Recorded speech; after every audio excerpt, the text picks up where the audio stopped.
So the great thing about following Dale is that I got stories on Dale and he's already done, right? So going back, way back, Dale and I used to be roommates at Ellis Park. In 1985, Dale's out there somewhere and I know he's gonna have a few things to say here. But we've lost a few belt loops and I lost a little hair since then.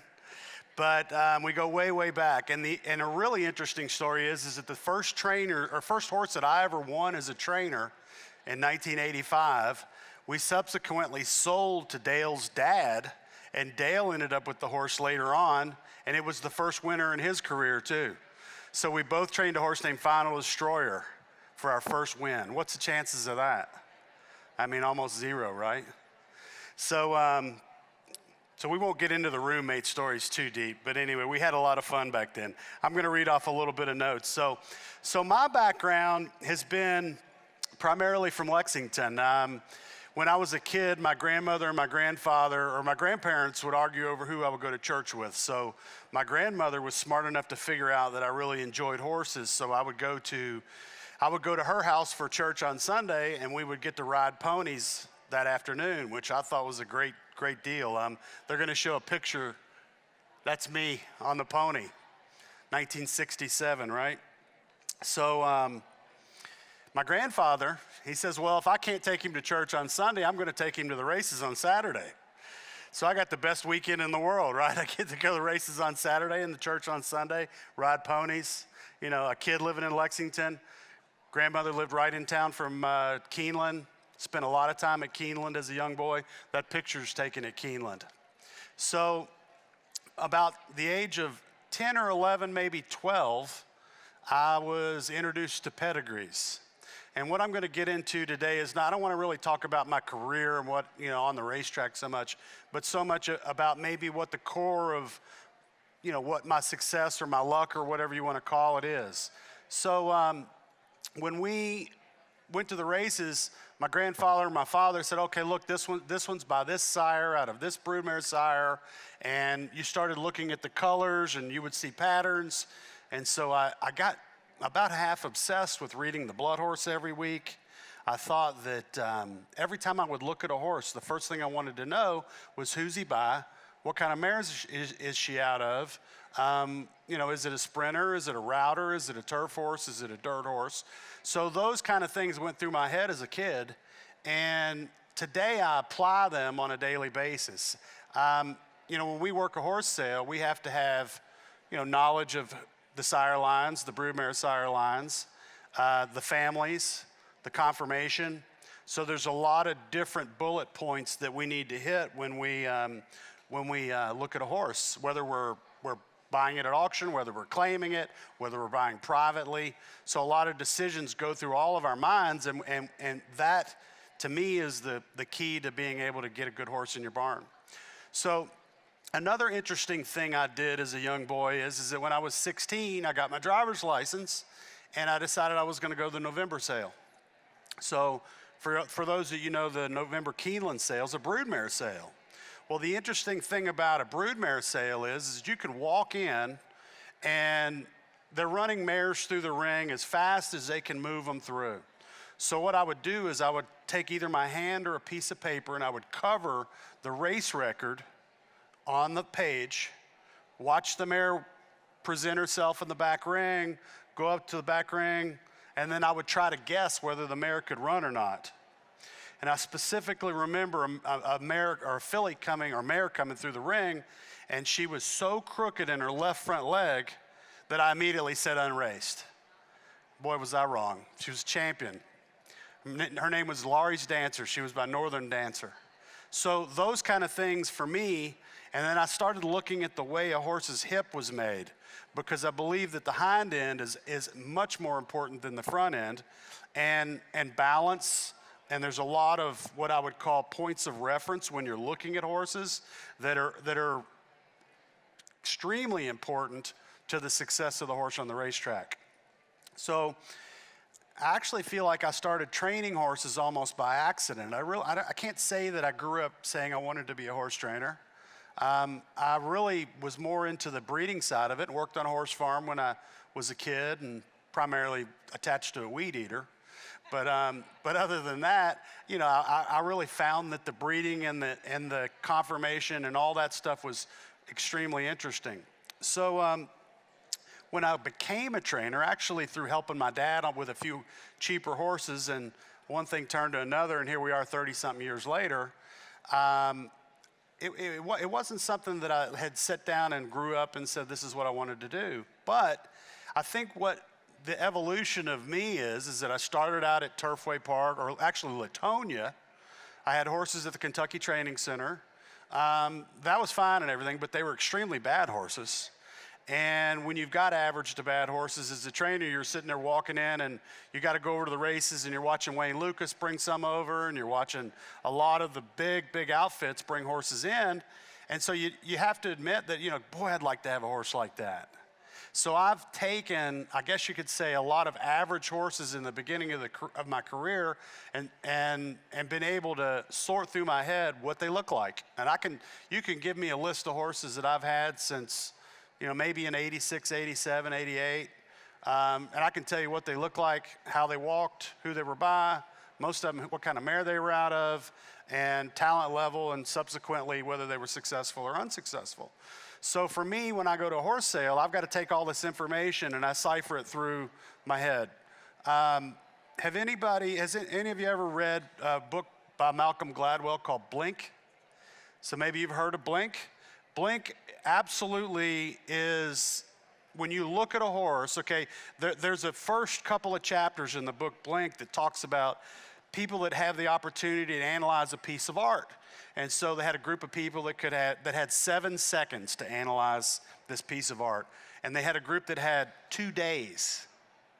So who would you think would have been more successful? The ones that had 7 seconds or 2 days?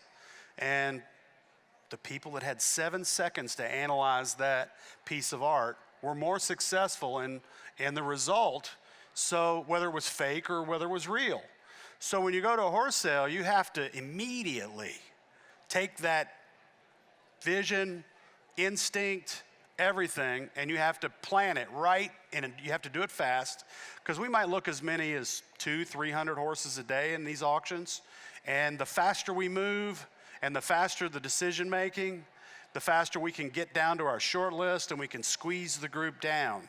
And so that to me is really, I think, the core of why I'm even here, because I've been able to find some good horses. You know, Tahana Run was a first Derby horse, you know, the horse that gave me an opportunity to find Take Charge Lady, and that one gave me an opportunity to find Curlin, and Curlin gave me an opportunity to find Golden Ticket, and, you know, so those kind of things, you kind of keep rolling, and you get a bigger budget the better you're at it also, so that also helps. But so when a horse stands up in front of me, and I think all of you all need to think about this when you're looking at a horse. In my head, I shoot bullets, okay? Horses have points of reference when you're looking at their bodies. So the tip of the nose, the top of the poll, the top of the withers, the point of the chest, the bottom of the girth, the point of the hip, the angles and the length of the back, the points of the butt, the point of the stifle, the point of the hock. All these are angles, and it's basic geometry. But horses are like constellations. So when you're looking at a horse, there's plenty of stars on this ceiling, isn't there? So you're looking in the sky and you see a little dipper, and then you see the Big Dipper. And if somebody took one of those stars and moved it, it's no longer the Big Dipper, or it's no longer the Little Dipper. So with horses, I believe there are Little Dippers, Big Dippers, and everything in between, because they come in all shapes and sizes, right? So a Little Dipper would be a Northern Dancer horse, for example. Or a Big Dipper might be a Hail to Reason line. You know, and there's lots in between. There's Mr. Prospector types that have blocky feet. You have the Galileos. You have the Raise a Native line. I've already touched on Northern Dancer. You've got, the War Admiral, bottom line. Then you've got to figure out top line dominant on the pedigree, bottom line dominant, where's the bloodline coming through, what kind of horse am I looking at while he's standing there or she's standing there. And then so after you take a quick analysis of how that horse is made, then you want alignment. So when the horse, And for all of you that get a chance to look at a horse, don't just look at a horse at any particular angle. Look at it at a dead perpendicular angle and ask the show person to stand that horse up straight so you can see all the points. Shoot a picture with your mind, and then ask them to walk straight down and straight back, okay? Then you're figuring alignment, and you can see overreach. So if a horse is walking through itself and it's got a nice movement, flows through itself well, the opportunity for that horse to stay sound increases the better they move. The worse they move, it's more difficult.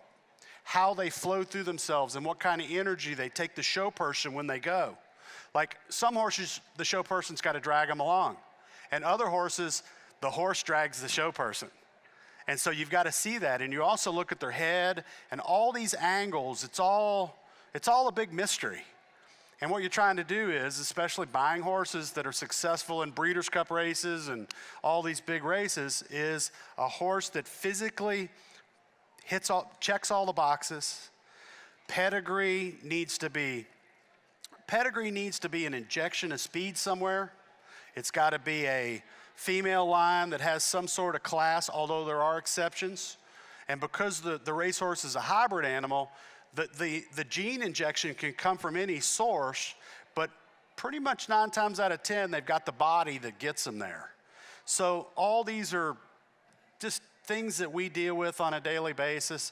And then ultimately you get a group of horses in training, and you might get, let's say, well, this year we've already got 46 yearlings. It'll be 2 in the spring. I can tell you already right now that 10 of those horses, plus or minus, will be good horses. And the rest of them will be working to get claimed or sold or in some cases given away. So that's the math of actually buying and owning and managing racing stock. And it's all a game of failure. And the more bad horses I buy, the more I learn. And, you know, when you get them in training and a horse that, well, maybe you shouldn't have bought him because he was a little back in the knee or maybe had a little flaw, and you see that flaw, you recognize it, and you go back to the next horse and you try to make make a better judgment next time. And then you've got to go through vet exams. And vet exams are not black and white. I mean, the worst vetting horse I ever bought was Curlin, had a hole in his ankle the size of a dime. Obviously, he overcame it. Great racehorse. But vet exams, they don't have to be perfect. You can overanalyze all that stuff. You have to go with what your judgment thinks that I can deal with on the racetrack or what I can't deal with.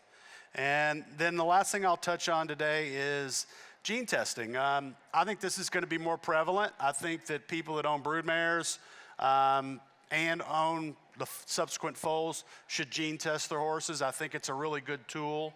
It's not exact science, but it's pretty good. You know, when a horse doesn't have the speed gene, then turn of foot, as a trainer, we need horses with turn of foot. And if they're not fast, then we all have a problem. And then subsequently they end up that 80% of horses that don't work out. But all in all, I'm here only because I learned how to buy horses, and I appreciate everybody's time. One thing, Speed in the Thoroughbred. If you want to learn about the thoroughbred, this is a great book. Anybody that wants to take the time to dig into the history and how they're made and why, I recommend that book, big time.